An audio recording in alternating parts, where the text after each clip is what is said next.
안녕하세요. 결혼한 지 이제 막 2년 차에 접어든 30대 주부입니다.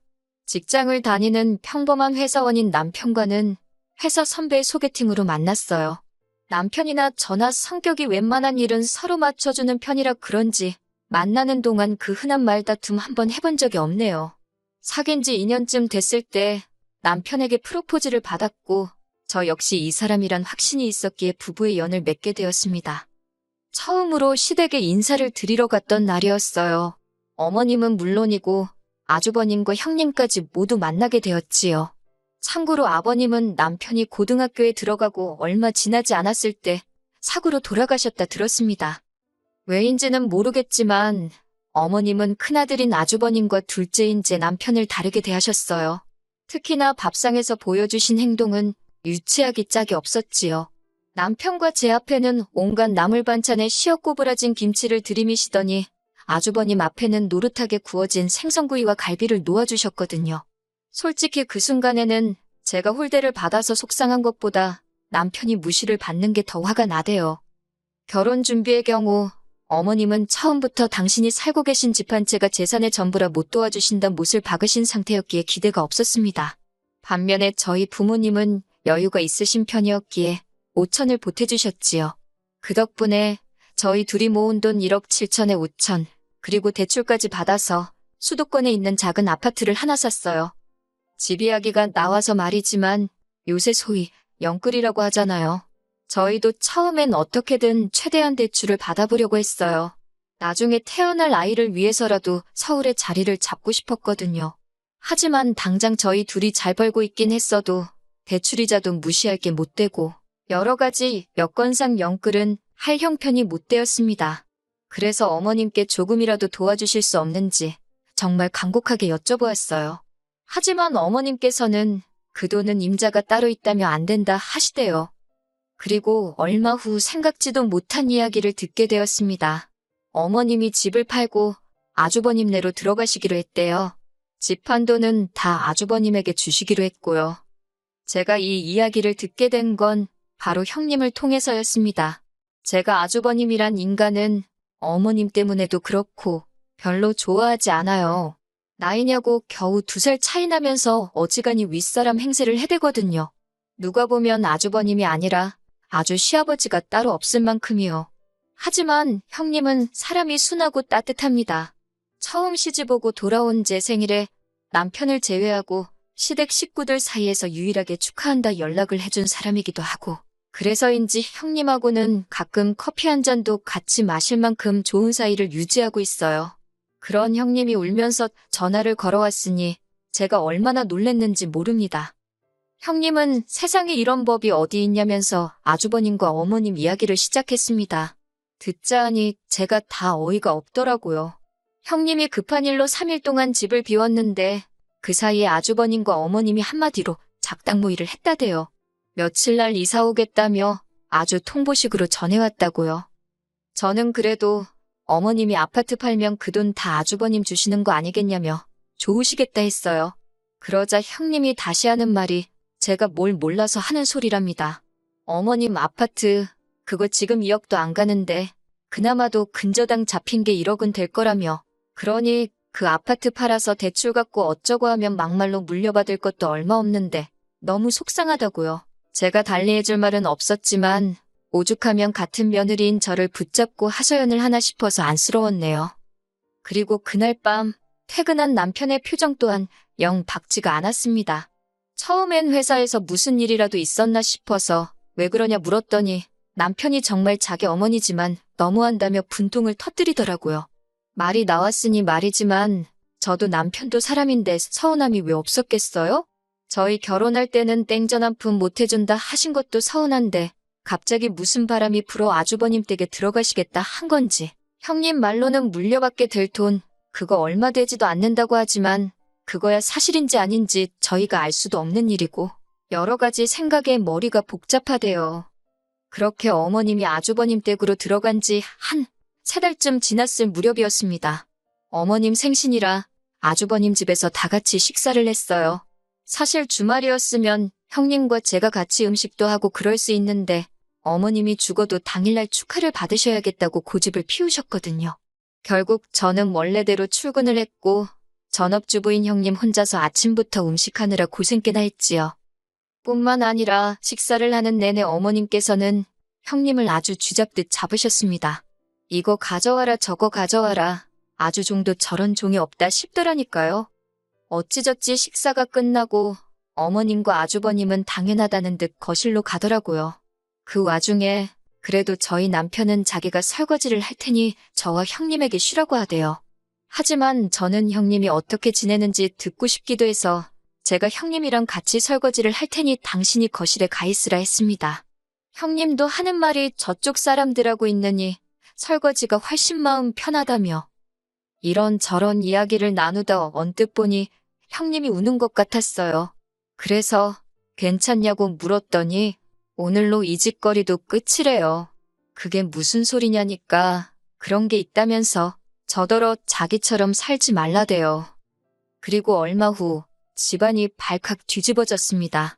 형님이 편지 한 장 남겨놓고 집을 나간 거예요.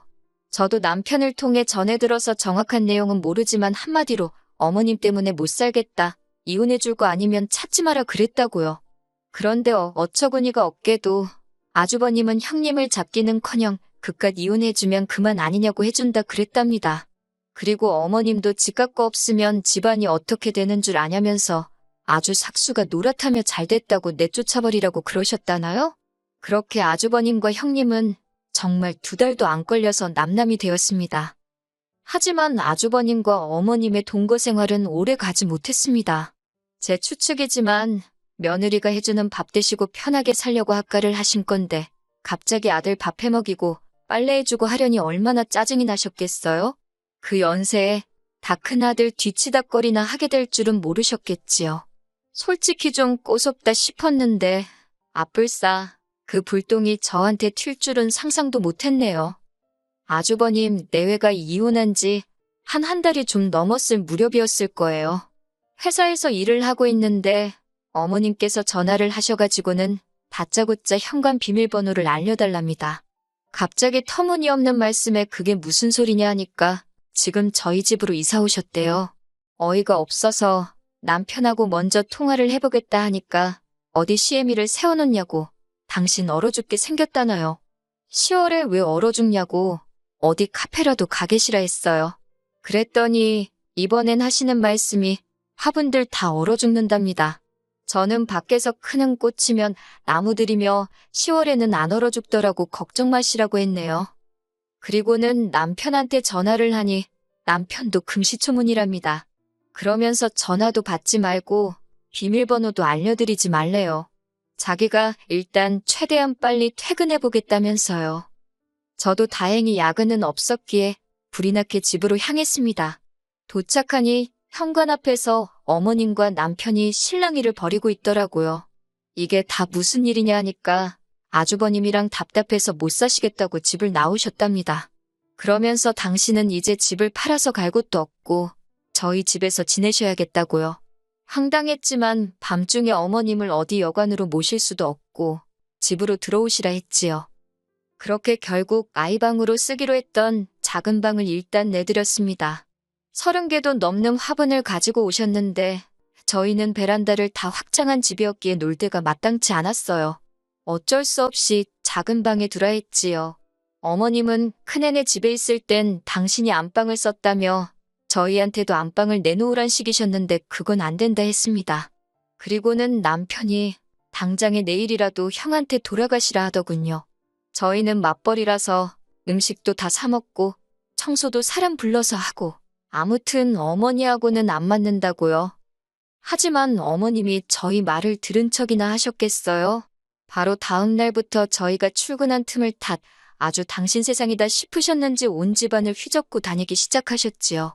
어떻게 알았냐면 친정어머니가 보내주신 반찬이 쓰레기통에 들어가 있질 않나, 제 옷장 속 옷들이 멋대로 뒤섞여 있지를 않나, 심지어 제가 없는 사이에 제 핸드백을 들고 외출을 하셨는지 어머님 방에 제 핸드백이 가 있더라고요. 이와 비슷한 일들이 하루 걸러 반복되었고 그럴 때마다 어머님과 저희 사이에서 큰 소리가 오고 갔어요. 그렇다고 어머님을 강제로 내쫓을 수는 없었으니 어쩔 수 없이 어머님이 외출하신 사이에 안방 문고리를 밖에서도 잠글 수 있는 것으로 바꿔달았습니다. 열쇠는 남편과 제가 각각 하나씩 가지고 있기로 했지요. 참고로 문고리는 기존의 것과 거의 동일한 모델이어서 누가 문을 열려고 해보지 않는 이상 잠겨였는지 아닌지 알 수가 없었고요. 그런데 바로 이튿날 오후 어머님이 전화를 걸어오셨습니다. 격양된 목소리로 안방에 뭐를 숨겨놨길래 문을 잠궈놨냐입니다. 저는 어머님이 들어오시는 게 불편해서 잠궜다고 솔직하게 말씀드렸어요. 그랬더니 이번엔 저더러 무슨 찔리는 짓거리를 하고 다니냐대요.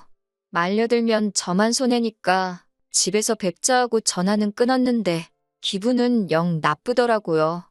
그리고 그날 밤 정말 처참한 광경을 목격하게 되었습니다. 집에 도착하니 저희 안방 문고리가 처참하게 나가떨어져 있더군요.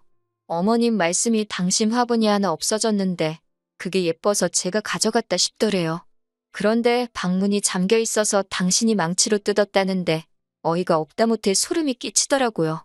그리고는 급기야 그러니까 왜 사람 갑갑하게 안방문을 잠그고 다니냐고 소리를 지르셨어요. 어머님의 그 태도가 어찌나 당당한지 모르는 사람이 봤으면 제가 진짜 무슨 큰 잘못이라도 한 줄 알았을 거예요. 그리고 곧이어 퇴근한 남편이 들어왔습니다. 제가 떨어져 나간 안방 문고리를 보여주면서 남편에게 하소연을 하니 어머님이 저더러 웃기는 X라면서 시애미가 안방에서 뭐라도 훔쳐갈까봐 잠궜냐는 식으로 저를 정말 천하의 나쁜 X로 몰아가시더라고요. 그러자 남편이 내가 잠그자고 한 거라며 우리끼리 잘 살고 있는데 갑자기 나타나서는 왜 이 분란을 만드냐고 어머님께 악을 쓰더라고요. 형네 이혼시킨 것도 부족해서 나까지 이혼시켜야 직성이 풀리겠냐고. 그러자 어머님이 남편더러 여자애 환장했냐고 악을 쓰시는데 남편이 어머님을 거의 끌고 나가더라고요. 놀란 제가 뒤쫓아 나가는데 남편이 끌고 나간 어머님을 그대로 차에 태우더니 아주버님네 모셔다 드린다 하대요. 그렇게 좋아하는 큰아들한테 가서 살라고 둘째인 자기는 죽었다 생각하라면서요. 놀란 저도 차에 올라탔습니다. 어머님은 아주버님네로 향하는 내내 저희한테 욕을 하시다가 또 눈물을 쥐어짜내시다가 아주 난리도 이런 난리가 없었습니다. 그런데 저희 남편은 그런 어머님을 보고도 꿈쩍도 안 하더라고요. 아주버님네 도착해서는 차에서 내리지 않고 버티는 어머님을 강제로 들어옮기다시피 했지요. 결국 그렇게 어머님은 다시 아주버님네로 돌아가셨습니다. 집에 도착한 남편이 현관 비밀번호도 바꿔버리더니 내일 사람 불러서 화분도 다 그 집에 보낼 거라며 저더러 더는 마음 쓰지 말랍니다. 이런 꼴을 보게 해서 미안하다며 앞으로 자기는 가족은 없는 셈치고 저 하나만 보고 살 거라며 저한테도 그래달라 하대요. 그리고 며칠 뒤 아주버님한테 연락이 왔습니다. 한다는 소리가 형님이 너무 그리워서 그런다며 그래도 형님하고 저는 사이가 좋지 않았냐고 혹시 지금 형님이 어디 있는지 아냐입니다. 알지도 못했고 안다고 해도 제가 미쳤다고 그걸 알려주겠어요?